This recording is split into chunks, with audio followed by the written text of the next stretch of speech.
מחזיק לפניי מסמך של האו"ם, New World Order, UN Agenda. אני אומר לכם ישר את התרגום. סדר עולמי חדש של האו"ם בין השנים 2021 עד 2030. לא תאמינו מה שתשמעו. תתכוננו.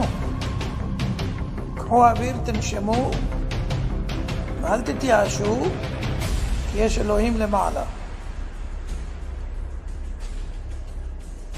דבר ראשון, בין השנים האלה תהיה ממשלה עולמית אחת,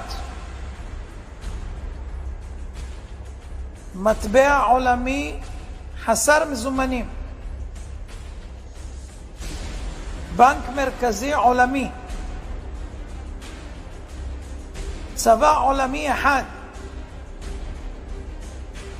סוף הריבונות הלאומית, סוף כל הריבונות הלאומית, סוף כל הרכוש בבעלות פרטית, סוף התא המשפחתי, סילוק אוכלוסין, שליטה בגידול האוכלוסייה וצפיפות האוכלוסייה, חובה מרובה בחיסונים,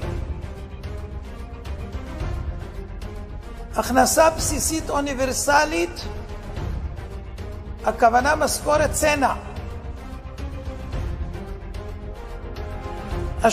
השתלת מיקרוצ'יפ לרכישה, נסיעות, מעקב ובקרה, יישום מערכת אשראי חברתית עולמית כמו שיש לסין, טריליוני מועמדים המחוברים למערכת הניטור G5, הממשלה תגדל את הילדים, בתי ספר ואוניברסיטאות בבעלות ממשלתית,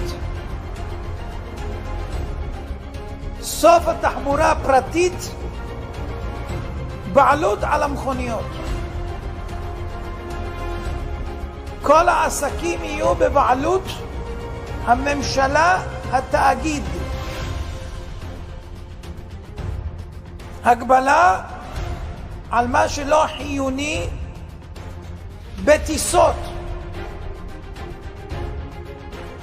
בני אדם ירוכזו באזורי התיישבות אנושית, ערים, סוף ההשקיה, סיום המשק הפרטי החי והמרעה,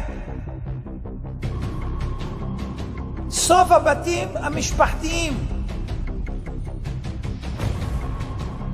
שימוש מוגבל בקרקע המשרתת צרכים אנושיים,